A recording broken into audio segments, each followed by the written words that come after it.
I am Rayshawn Walker. This is Carla, Asia, and Sienna.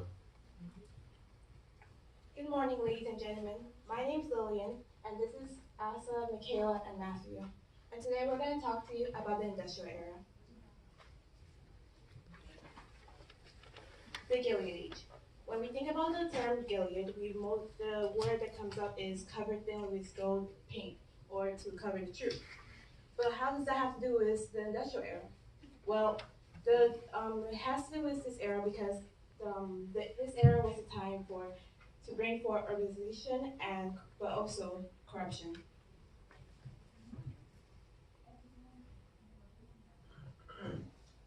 Okay, so when the Civil War ended, companies began to grow, and the iron, steel, and railroad industry or businesses boomed to the rebuilding of America.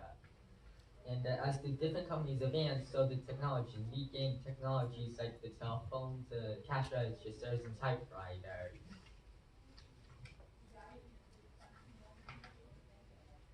And this thus further boosting the efficiency of how fast goods get produced.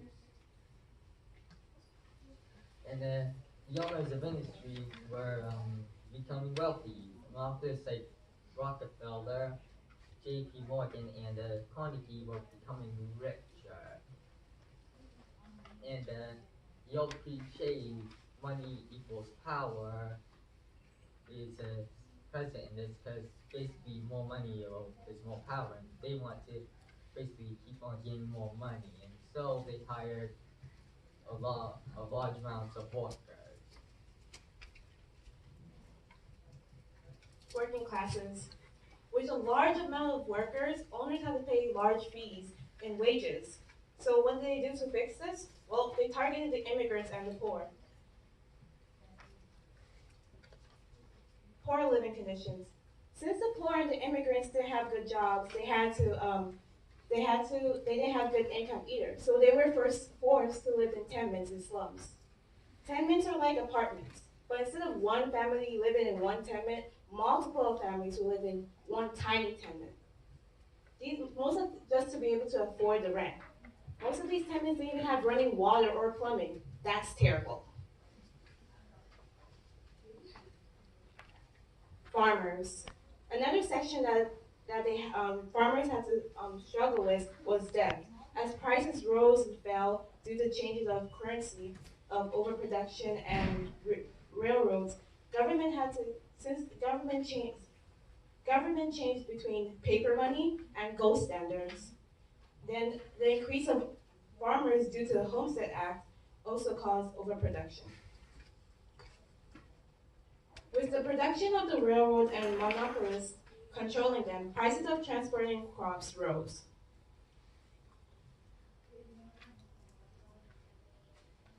On the topic of immigration, most of the immigrants who came during the Gilded Age were from Northern, Southern, and Eastern Europe, which were places such as Italy, Russia, Austria, Hungary, and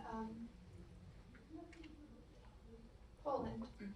Um, Most of these immigrants were unskilled, didn't know English very well, nor did they know how to properly do most jobs needed.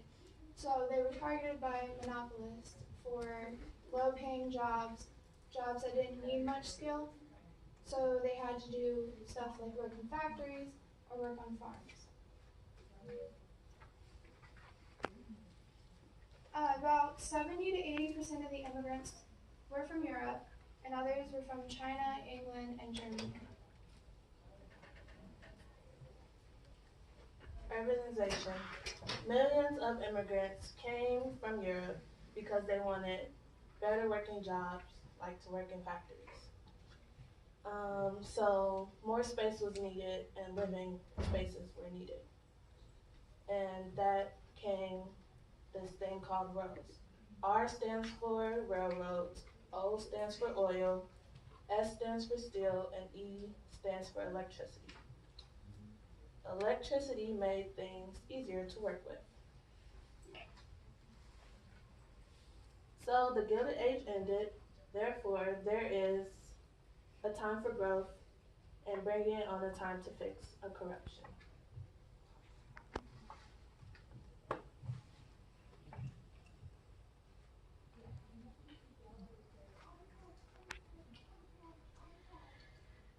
What was the Progressive Era? Why did it happen and where did it begin? The Progressive Era was the era of change and reform. The U.S. entered the Progressive Era during the 1890s and 1920s, where a variety of reformers tried to solve the problems that were created during the Gilded Ages.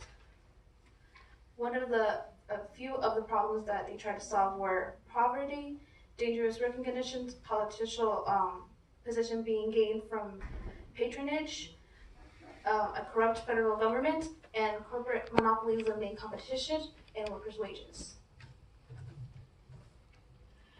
The progressive reforms began in American cities in response to the slums, tenements, child labor, alcohol abuse, prostitution, and political corruption.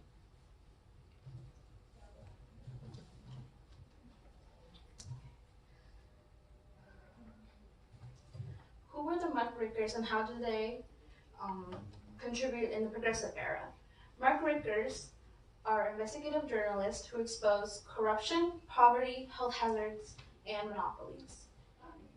Some of the well-known muckrakers are Jacob Riis, who wrote How the Other Half Lives, who exposed urban poverty in life in the slums, Ida Tarbell, who wrote The History of Standard Oil, who revealed Rockefeller's ruthless business practices and called for a breakup of large companies, and Upton Sinclair, who wrote The Jungle, which exposed the unsanitary conditions of slaughterhouses.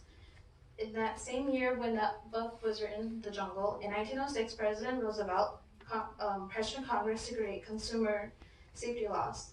Later that same year, Congress passed the Meat Inspection Act. Congress also passed the Pure Food and Drug Act in 1906 to ban harmful products and end false medication claims. This is Jane Addams. Jane Addams built a settlement house named Hull House. The Hull House provided things such as childcare, cheap food, and other things that poor people needed. Jane Addams was not the only early reformer. These are other women who were reformers, and they helped bring about child labor laws and women labor laws. During this period,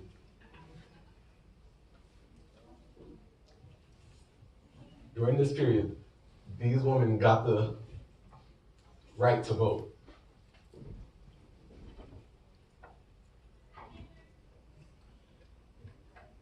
Robert LaFollette's Wisconsin idea was the first state to create an income tax. It formed industrial commissions and adopted regulations on big businesses. Wisconsin politicians teamed up with academic experts from the University of Wisconsin to create state laws. Wisconsin was a model for other progressive reforms, and this helped reforms make state governments more democratic. The referendum allows citizens to vote to increase taxes for new programs. Initiatives allow citizens to bypass the state legislature by putting an issue on a state ballot and voting to make it a law. Later on, recalls allow citizens to vote to remove an elected official. States then began using direct primary elections to allow voters to choose party candidates. The 17th Amendment was ratified, allowing citizens to directly elect their U.S. senators. Theodore Roosevelt was a different kind of president, believing that the government was supposed to take responsibility for the welfare of the people, and he was the first president to regulate big business and break up corporate monopolies. He was known as a trust buster when he used the Sherman Antitrust Act to break up the Northern Security Companies in 1892. He busted 25 other corporate monopolies and wanted to control bad trusts. A couple of other presidents who held during the Progressive Era were William Howard Taft and Woodrow Wilson.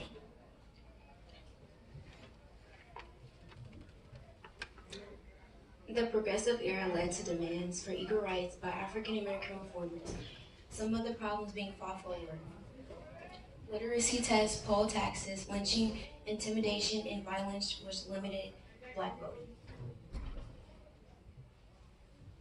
Jim Crow laws segregated blacks in schools, hotels, restaurants, trains, and other public facilities.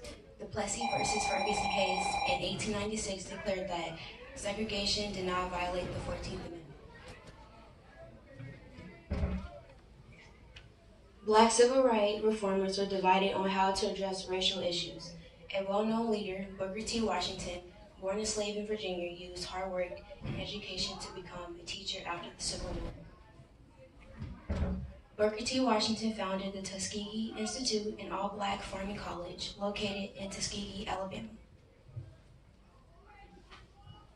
where he argues in favor of blacks working hard, educating themselves, becoming self-sufficient in order to earn the rights they wanted.